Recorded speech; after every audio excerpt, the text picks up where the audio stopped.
Good morning class. This is class 11 subject mathematics chapter 10 straight lines lecture 1 by Ritu Kalra. Before starting the chapter, let us recall some previous concepts. In earlier classes, we initiated the study of coordinate geometry where we studied about coordinate axis, coordinate plane, plotting of points in a plane, distance between two points, section formulae, etc. We have studied about the following formulae. Now first is distance between the points P x1, y1 and Q x2, y2. Distance between two points P and Q is given by PQ equals to square root of x2 minus x1 whole square plus y2 minus y1 whole square. Let us take an example. For example, distance between the points 6, minus 4 and 3, 0 is given by square root of 3 minus 6 whole square plus 0 minus of minus 4 whole square, because here our x1 is 6 and y1 is minus 4 and x2 is 3 and y2 is 0. So distance is given by square root of minus 3 square plus 4 square. It means square root of 9 plus 16, that is square of 25, and that is 5 units. So the distance between two points is 5 units. Now second, the coordinates of a point dividing the line segment joining the points x1, y1 and x2, y2 internally in the ratio m ratio n are given by m x2 plus n x1 divided by m plus n, comma m y2 plus n y1 divided by m plus n. Let us take an example. For example, the coordinates of the points which divides the line segment joining the point A 1, minus 3 and B minus 3, 9 internally in the ratio 1 ratio 3 are given by, here x1 is 1 and y1 is minus 3 and x2 is minus 3 and y2 is 9 and m is 1 and n is 3. So the coordinates of the point which divides the line segment joining the point A and B in ratio 1 ratio 3 is given by x equals to 1 into minus 3 plus 3 into 1 divided by 1 plus 3, that is minus 3 plus 0 by 4 and that is 0. And y is given by 1 into 9 plus 3 into minus 3 divided by 1 plus 3, that is 9 minus 9 by 4 and that is 0. So the coordinates of the point which divides the line segment joining the point A and B in ratio 1 ratio 3 is 0, 0. Now third point, in particular if m is n means the point divides the line segment in m ratio n. It means 1 ratio 1. The coordinates of the midpoint of the line segment joining the points x1, y1 and x2, y2 are given by x1 plus x2 by 2, y1 plus y2 by 2. Now next point is area of a triangle whose vertices are x1, y1, x2, y2 and x3, y3 is given by half modulus of x1 into y2 minus y3 plus x2 into y3 minus y1 plus x3 into y1 minus y2. Here we have taken the modulus because area can never be negative. Let us take an example. For example, the area of triangle whose vertices are 4, 4, 3, minus 2 and minus 3, 16 is given by half. Here x1 is 4, y1 is 4, x2 is 3, y2 is minus 2, x3 is minus 3 and y3 is 16. Substituting the value of x1, y1, x2, y2 and x3, y3 in the formula of area of triangle, we get half 4 into minus 2 minus 16 plus 3 into 16 minus 4 plus minus 3 into 4 plus 2 equals to half 4 into minus 18 plus 3 into 12 minus 3 into 6, that is half modulus of minus 72 plus 36 minus 18, and solving it we get area of triangle as 27 square units. From above, we conclude that if the area of triangle ABC is 0, then the 3 points A, B and C lie on a line, that is, they are collinear. Now, in this chapter, we will study some of the properties of straight line. So, let us study first what do we mean by a straight line. A straight line is a curve such that every point on the line segment joining any 2 points on it lies on it. Now, let us study the first term in this chapter, that is slope of a line. A line in a coordinate plane forms two angles with the x-axis which are supplementary. Here, L is a line which is making an angle of theta and 180 degree minus theta with the x-axis, which are supplementary angles. So, a line makes two angles with the x-axis which are supplementary angle. The angle, say theta, made by the line L with positive direction of x-axis and measured anti-clockwise is called the inclination of the line. That is, here the angle theta which the line is making with the positive direction of x-axis in the anti-clockwise direction. This angle theta is known as inclination of the line. And note that inclination of the line always lies between 0 degree and 180 degree. That is, inclination is always greater than or equal to 0 degree and less than or equals to 180 degree. Now, if theta is the inclination of a line L, then tangent of theta, that is tan theta, is called the slope or gradient of the line L. So, the slope or gradient of a line L is given by tan theta, where theta is the inclination of a line L. Now, the slope of a line whose inclination is 90 degree is not defined. The line whose inclination is 90 degree, slope is not defined because slope is given by tan theta and we know that tan 90 degree is not defined. So, the slope of a line whose inclination is 90 degree is not defined. The slope of a line is denoted by m. The slope of a line is always denoted by m. Thus, m is given by m equals to tan theta, where theta is not equals to 90 degree. Slope of x-axis is 0. Slope of x-axis is 0 because inclination of x-axis is 0. That is, the angle which the x-axis makes with itself is 0 degree. So, slope will be tan 0 degree. That is 0, and the slope of y-axis is not defined because y-axis makes an angle of 90 degree with the positive x-axis. So, slope of y-axis will be tan 90 degree and that is not defined. Now, let us consider an example. The slope of a line whose inclination is 60 degree. That is, a line makes an angle of 60 degree with the positive direction of x-axis. Then the slope of that line is given by m equals to tan 60 degree, that is root 3. Now, we will study about slope of a line when coordinates of any 2 points on the line are given.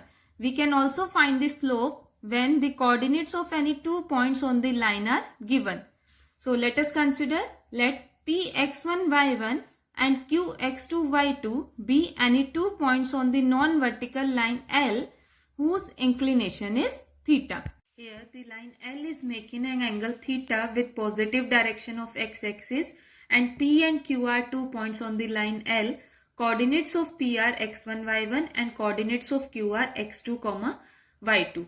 Now, to find out the slope of the line, draw QR perpendicular to the x-axis and PM perpendicular to the RQ.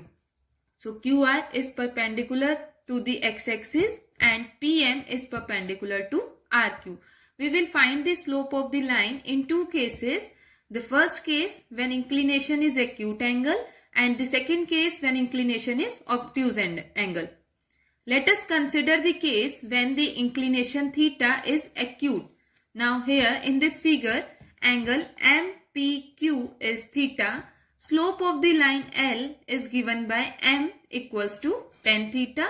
But in triangle MPQ, in this triangle MPQ, we have tan theta is given by MQ divided by MP because tan theta is given by perpendicular divided by base.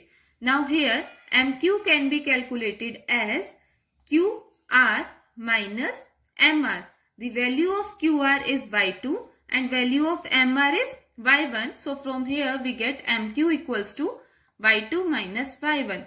And MP is equals to RN, and RN can be calculated as OR minus ON. Value of OR is X2 and value of ON is X1. So from here we get NR equals to X2 minus X1, that is PM equals to X2 minus X1. So tan theta is given by Y2 minus Y1 divided by X2 minus X1. So mark it as equation number 2. From equations 1 and 2 we have M equals to Y2 minus Y1 divided by X2 minus X1.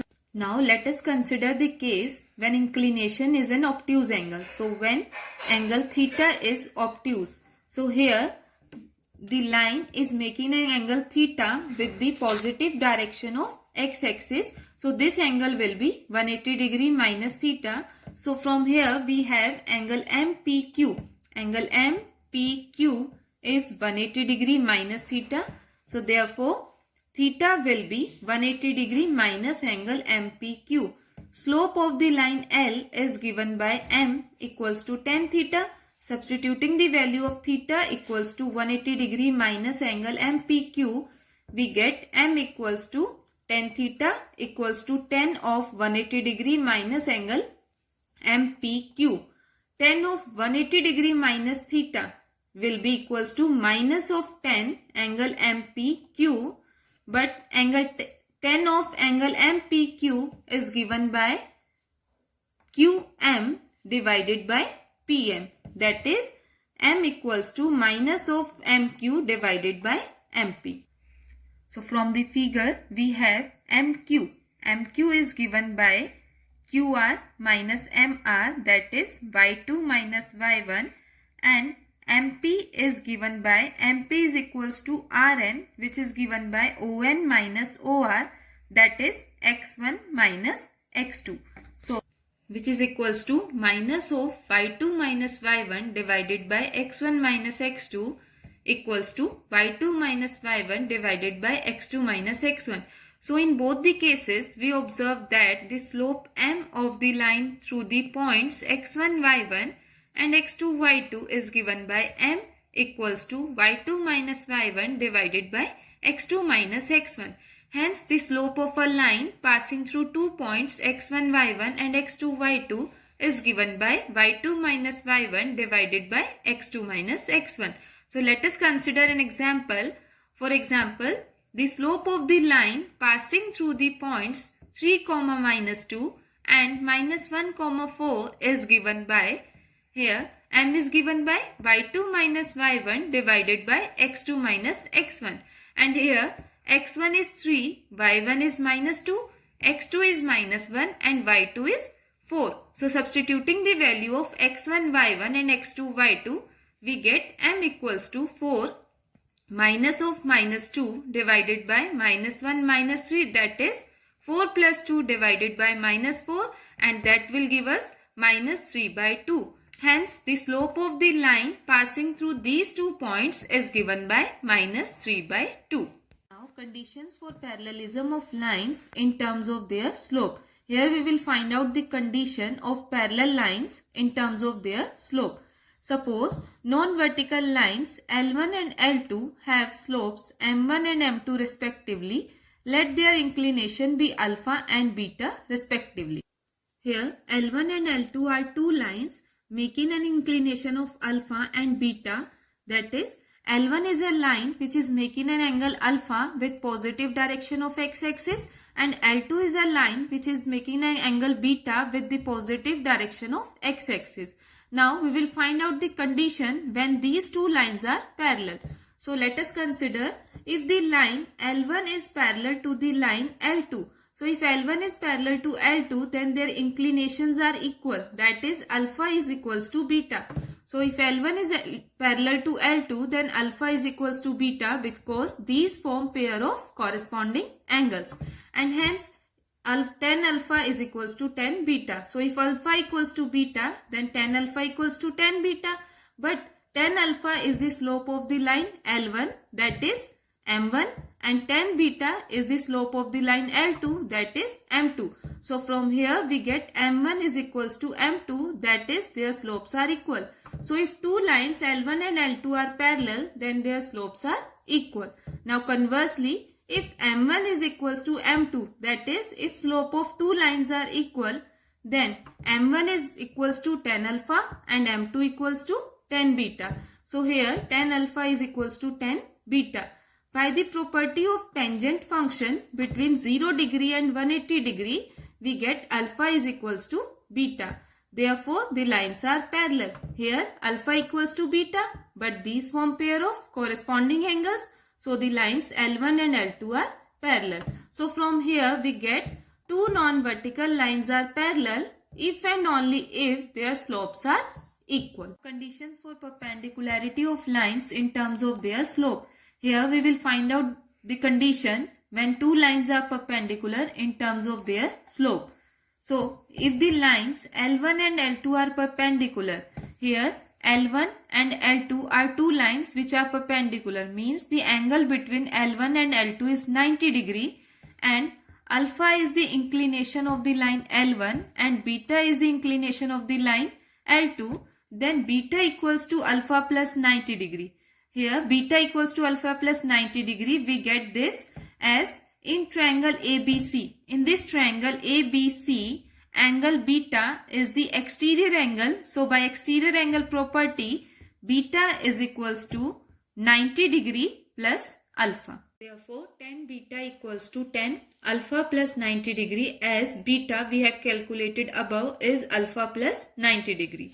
Now tan of 90 degree plus alpha is equals to minus of cot alpha, which can be written as minus of 1 by tan alpha. Now tan beta is the slope of the line L2, which is M2, and tan alpha is the slope of the line L1, which is M1. So from here we get M2 is equals to minus 1 divided by M1, or we can write M1 into M2 is equals to minus 1. Thus, if two lines are perpendicular, then product of their slopes is equals to minus 1. Conversely, if M1 into M2 is equals to minus 1, that is, if product of slopes of two lines is minus 1, that is, tan alpha into tan beta equals to minus 1, then tan alpha into, we can write tan beta is as 1 by cot beta. So tan alpha into 1 by cot beta is minus 1. This implies tan alpha equals to minus of cot beta, that is tan alpha equals to minus of cot beta, and this can be written as tan of beta plus 90 degree or tan of minus 90 degree plus beta. Therefore, alpha and beta differ by 90 degree. Thus, the lines L1 and L2 are perpendicular to each other. Hence, two non-vertical lines are perpendicular to each other if and only if their slopes are negative reciprocals of each other. That is, M2 is equals to minus 1 divided by M1, or M1 into M2 equals to minus 1. For example, if the line through the points minus 2, 6 and 4, 8 is perpendicular to the line through the points 8, 12 and x, 24, then we can find the value of x as. Now, first we will calculate the slope of the line passing through the point minus 2, 6 and 4, 8. Slope of the line passing through the points minus 2, 6 and 4, 8 is given by, let us consider this as M1. It is given by 8 minus 6 divided by 4 minus of minus 2, that is 2 divided by 6, and is equals to 1 by 3. Now we will calculate the slope of the line passing through the points 8, 12 and x, 24. Slope of the line passing through the points 8, 12 and x, 24 is given by, let us consider it as M2. M2 is given by 24 minus 12 divided by x minus 8, that is equals to 12 by x minus 8. Since it is given that the two lines are perpendicular, and we have learned that if two lines are perpendicular, then product of their slopes is equals to -1. So m1 into m2 is equals to -1, which gives us here m1 is equals to 1 by 3 and value of m2 is 12 by x minus 8. So 1 by 3 into 12 by x minus 8 is equals to -1, which gives us 4 by x minus 8 equals to -1. So from here we get x is equals to 4. Hence the value of x is 4.